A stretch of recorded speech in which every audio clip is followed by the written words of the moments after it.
Hello everybody, it's Miss Jessica and we're here for our chapter book story time today. Normally I'm at 𝘏𝘏𝘭𝘦𝘴, but today I'm at my house and we are going to be continuing reading Holes by Louis Sachar, and we have just definitely gotten something interesting that happened the last time we were together, that Stanley found a tube that had a heart with the initials KB, or the letters I should say KB, on them, and we don't know what it is, but the warden is very excited about it. And hello Harper, she's already joining us. So let's go ahead and get started. So we are going to pick up with chapter 15. Mr. Pandansky filled the canteens. The warden got a pitchfork out of the back of the pickup. She poked it through X-Ray's dirt pile to see if anything else might have been buried in there as well. After you drop off X-Ray, I want you to bring back 3 wheelbarrows, she said. X-Ray got in the pickup. As the truck pulled away, he leaned out the wide window and waved. 0, said the warden. I want you to take over X-Ray's hole. She seemed to know that 0 was the fastest digger. Armpit and Squid, you will keep digging where you have been, she said, but you're each going to have a helper. Zigzag, you help Armpit. Magnet, you will help Squid. And Caveman, you'll work with 0. We're going to dig the dirt twice. 0 will dig it out of the hole. Caveman will carefully shovel it into a wheelbarrow. Zigzag will do the same for Armpit, and the same with Magnet and Squid. We don't want to miss anything. If either of you find something, you'll both get the rest of the day off and a double shower. When the wheelbarrows are full, you are to dump them away from the area. We don't want any dirt piles to get in the way. The warden remained at the site for the remainder of the day, along with Mr. Pandansky and Mr. Sir, who showed up after a while. Occasionally, Mr. Sir would leave to take water to the other groups of campers, but otherwise, he and the water truck stayed parked there. The warden saw to it that nobody in Group D was ever thirsty. Stanley did as he was told. He carefully looked through all the dirt dug up by 0 as he shoveled it into a wheelbarrow, though he knew he wouldn't find anything. It was easier than digging his own hole. When the wheelbarrow was full, he took it a good distance away before dumping it. The warden couldn't keep still. She kept walking around, looking over the boys' shoulders and sticking her pitchfork through the dirt piles. You're doing just fine, she told Stanley. After a while, she told the boys to switch places so that Stanley, Zigzag, and Magnet dug in the holes, and 0, Armpit, and Squid shoveled the excavated dirt into the wheelbarrows. After lunch, 0 took over the digging again, and Stanley returned to the wheelbarrow. There's no hurry, said the warden several times. The main thing is not to miss anything. The boys dug each hole as well over 6 feet deep and wide. Still, it was easier for 2 boys to dig a 6-foot hole than it was for 1 boy to dig a 5-foot hole. All right, that's enough for today, the warden said. I've waited this long. I can wait another day. Mr. Sir drove her back to the cabin. I wonder how she knew all of our names, Stanley said, as he walked back to the compound. She watches us all the time, said Zigzag. She's got hidden microphones and cameras all over the place. In the tents, the rec rooms, the shower. The shower, said Stanley. He wondered if Zigzag was just being paranoid. The cameras are tiny, said Armpit. No bigger than a toenail on your little toe. Stanley had his doubts about that. He didn't think they could make cameras that small. Microphones? Maybe. He realized that was why X-Ray didn't want to talk to him about the gold tube at breakfast. X-Ray was afraid the warden might have been listening. One thing was for certain, they weren't digging to build character. They were definitely looking for something. And whatever they were looking for, they were looking in the wrong place. Stanley gazed out across the lake toward the spot where he had been digging yesterday when he found the gold tube. He dug the hole into his memory. Chapter 16. As Stanley entered the rec room, he could hear X-Ray's voice from all the way across the room. See what I'm saying, X-Ray said? Am I right or am I right? The other bodies in the room were still more than bags of flesh and bones dumped across broken chairs and couches. X-Ray was full of life, laughing and waving his arms around as he talked. Yo, caveman, my man, he called out. Stanley made his way across the room. Hey, slide over, Squid, said X-Ray. Make room for the caveman. Stanley crashed on the couch. He had looked for a hidden camera in the shower. He hadn't seen anything. And he hoped the warden hadn't either. What's the matter? Asked X-Ray. You guys tired or something? He laughed. Hey, keep it down, will you? Groaned Zigzag. I'm trying to watch TV. Stanley glanced uncertainly at Zigzag, who was staring very intently at the busted television screen. The warden greeted the boys at breakfast the next morning and went with them to the holes. 4 dug in the holes and 3 tended to the wheelbarrows. Glad you're here, X-Ray, she said to him. We need your sharp eyes. Stanley spent more time pushing the wheelbarrow than digging because he was such a slow digger. He carted away the excess dirt and dumped it into the previously dug holes. He was careful not to dump any of it in the hole where the gold tube was actually found. He could still see the tube in his mind.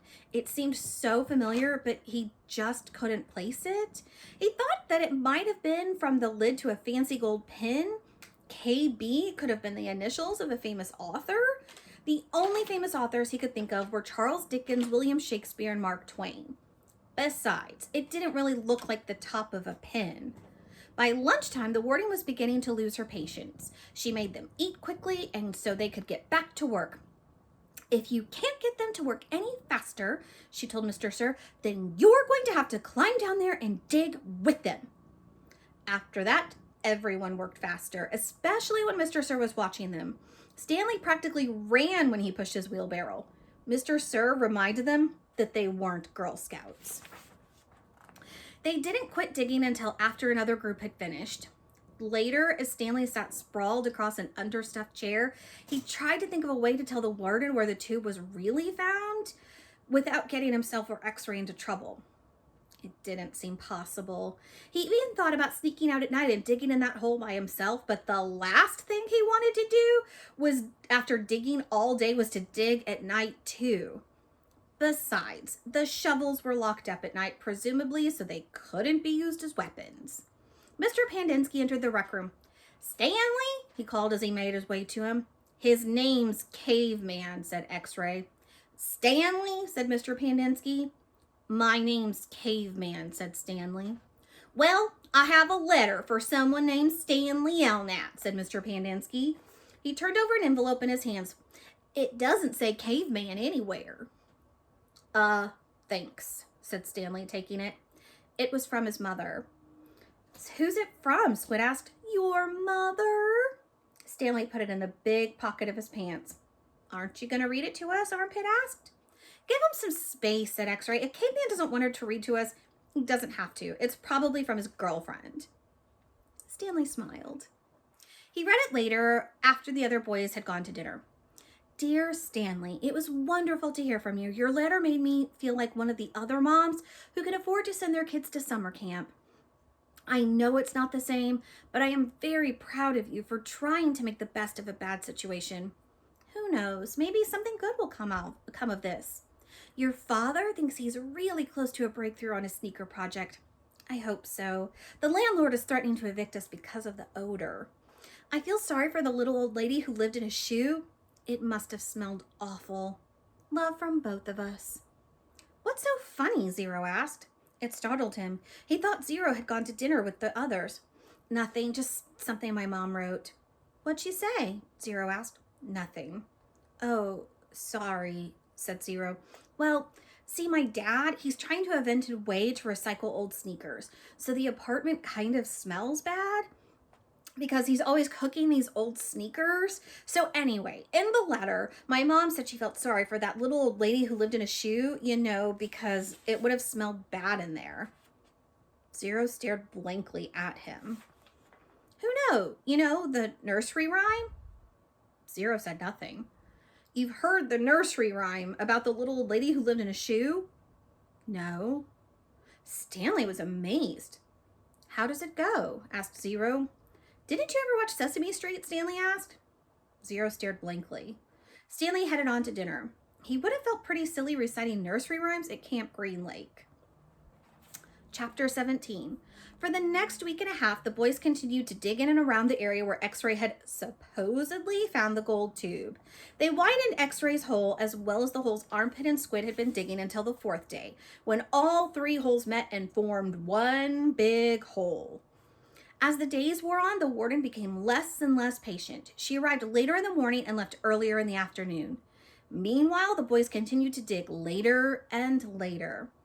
This is no bigger than when it was when I left you yesterday, she said after arriving late one morning, well after sunrise. What have you been doing down there? Nothing, said Squid. It was the wrong thing to say. At just that moment, Armpit was returning from a bathroom break. How nice of you to join us, she said. And what have you been doing? I had to, go. The warden jabbed at Armpit with her pitchfork, knocking him backwards into the big hole. The pitchfork left 3 holes in the front of his shirt and 3 tiny spots of blood. You're giving these boys too much water, the warden told Mr. Pandensky. They continued to dig until late afternoon, long after all the other groups had finished for the day.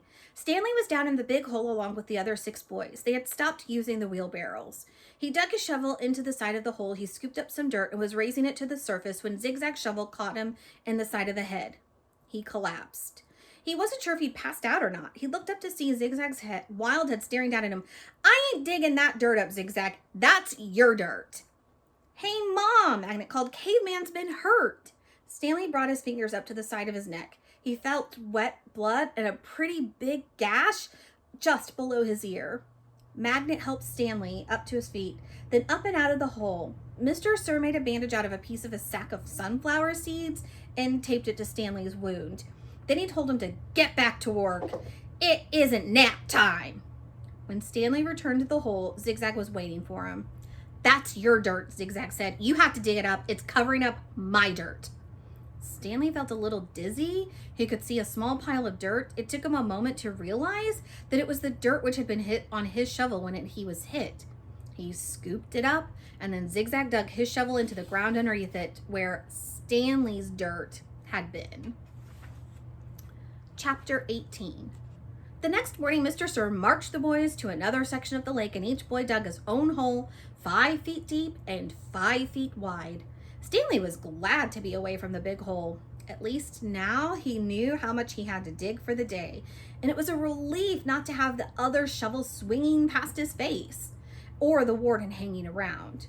He dug his shovel into the dirt, then slowly turned to dump it into a pile. He had to make his turn smooth and slow. If he jerked too quickly, he felt a throbbing pain just above his neck where Zigzag's shovel had hit him. That part of his head between his neck and his ear was considerably swollen. There were no mirrors in camp, but he imagined he looked like he had a hard-boiled egg sticking out of him. The remainder of his body hardly hurt at all. His muscles had strengthened and his hands were tough and calloused. He was still the slowest digger, but he was not all that much slower than Magnet. Less than 30 minutes after Magnet returned from camp, Stanley spat into his hole. After his shower, he put his dirty clothes in his crate and got out his box of stationery. He stayed in the tent to write the letter so Squid and the other boys wouldn't make fun of him for writing to his mother. Dear Mom and Dad, camp is hard but challenging. We've been running obstacle courses and have to swim long distances on the lake. Tomorrow we learn... He stopped writing. As Zero walked into the tent, then returned to his letter. He didn't care what Zero thought. Zero was nobody. To rock climb. I know that sounds scary, but don't worry. Zero was standing beside him now, watching him write. Stanley turned and felt his neck throb. I don't like it when you read over my shoulder, okay?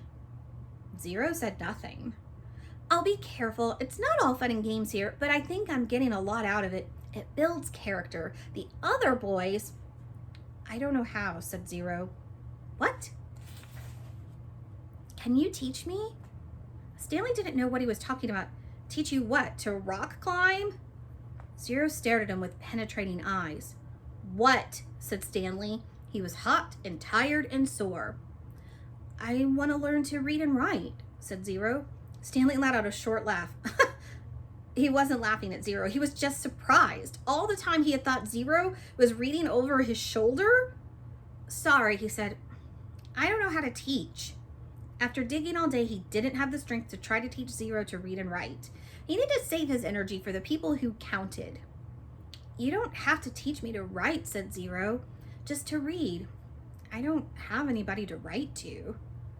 Sorry, said Stanley again. His muscles and hands weren't the only parts of his body that had toughened over the past several weeks. His heart had hardened as well. He finished his letter. He barely had enough moisture in his mouth to seal the stamp and envelope. It seemed that no matter how much water he drank, he was always thirsty. All right, we're going to stop there today, and so next time we'll start with chapter 19. Thank you so much for joining me today. I hope you enjoyed the chapters. We got through quite a few today because they were very, very short, just a couple of pages each. But now I'm really interested to see why the warden was so interested in finding more in their holes, and if Stanley remembers where the old hole was that he found that tube, if he's going to find something else there. And I don't know, I feel kind of bad for Zero if he doesn't have anyone to write letters to, and if he can't read and write, then he wouldn't be able to read an amazing book like this. Well, thank you again for joining us. I hope you go to evpl.org, our webpage, and check out all of our amazing resources that are there. And it does include links to our YouTube page where you can like and subscribe. And then anytime we upload something new, you'll be notified. And that's where we keep all of our chapter book story times, including our last chapter book if you missed that one. And thank you again. Our YouTube page is EVPL Library, and I hope you will join us again next time, and I'll see you then. Bye.